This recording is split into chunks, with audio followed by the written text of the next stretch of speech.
YouTube, and welcome to another installment of Random Stacker Comics. Basically, I just grab randomized stacks of comics that I have. It's a pretty big collection, so I can do these videos for a while. And basically, kind of go over them a little bit. Basically, first off in this stack we have Aqua Boy and Lagoon Man. This is part of a series of one-shots DC did in the early 2000s, and it was basically like the idea was that this one character, he's like a magic kid that has power. Anyway, not important. The idea of the story is that this magician kid, like, he puts a curse on the Justice League, and the Young Justice, reversing their ages, so making the Justice League members really young, and the Young Justice becomes all old, and it's kind of like a comical, weird twist. Like all the one shots are basically like the like, for example, the Batman one, Batman's a little kid and Robin's Batman's a sidekick and Robin's the hero, and it just kind of goes like that. And they're basically just really fun comics. They don't take themselves seriously at all. They're basically just really fun, cool comics.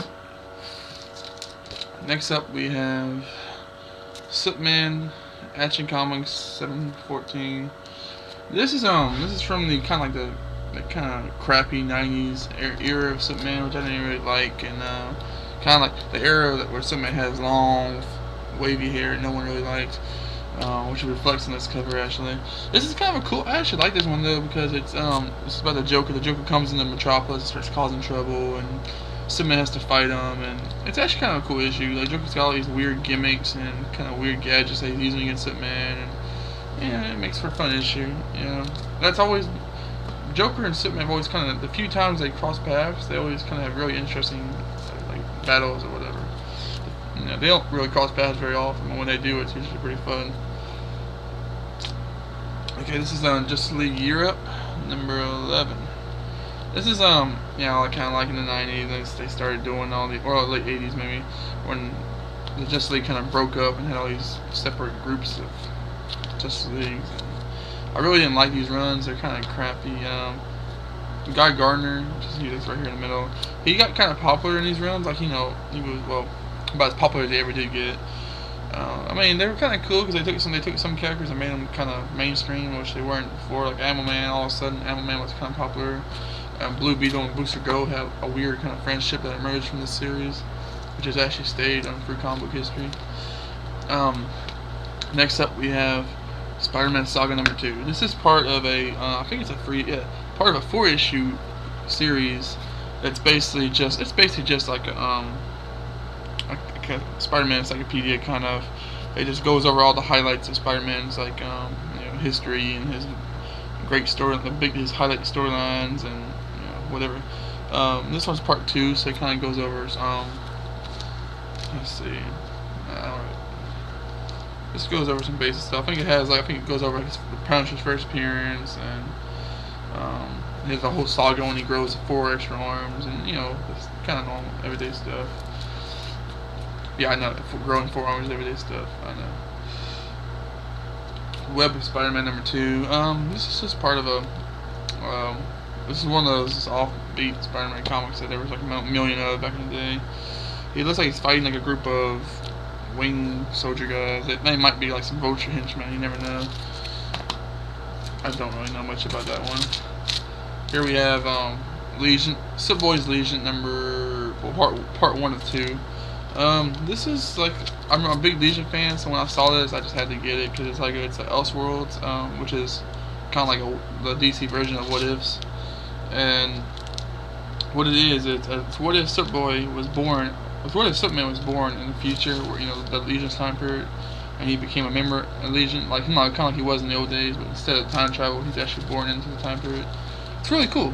I like this one, and it has a lot of fun with the whole don't have to follow the normal guidelines kind of thing, because a lot of Legionnaires get killed in the story. It's cool.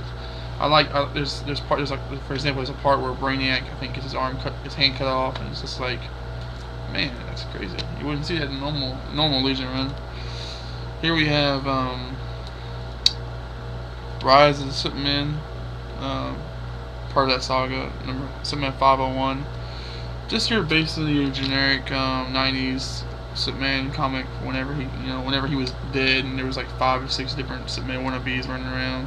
I'm not really I'm not really a big fan. I have a lot of these because I really started getting into comic book collecting in the 90s, so I have a lot of these comics from this era. But I don't really like the Supman ones. I really don't. They're just kind of, I don't know, they're just not that interesting to me. Here we have, this is a kind of like a one-shot special. We have the Legion of Substitute Heroes. It's #1. Well, obviously it's #1.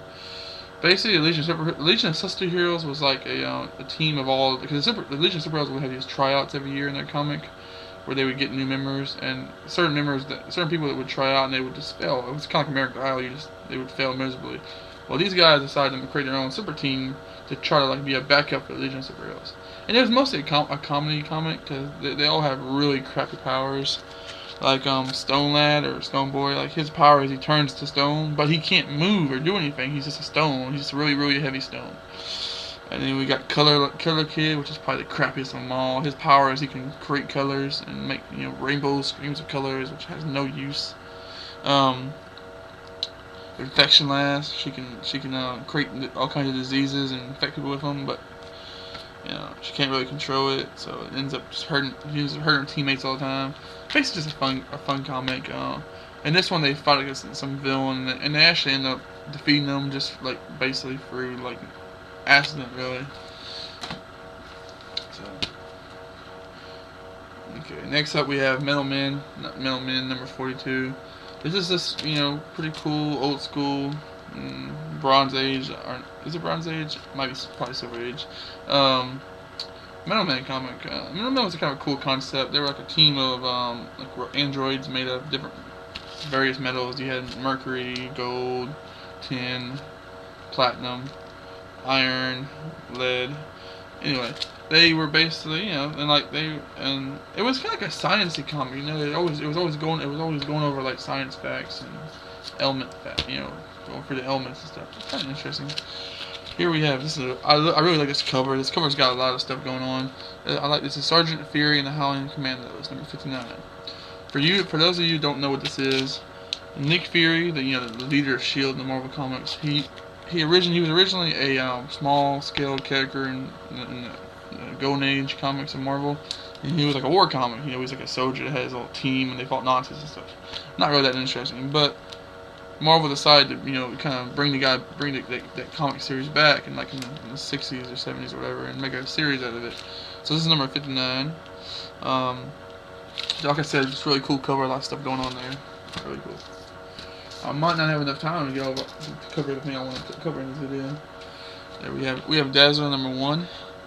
Dazzler was a character in X-Men comics that kind of popped up in a couple of issues, and I don't know if she was actually popular, or it was just because she was a disco themed character and it was in the 70s, and she maybe caught on for a little while, or maybe Marvel thought she would catch on, but she really didn't, because she was a really crappy character.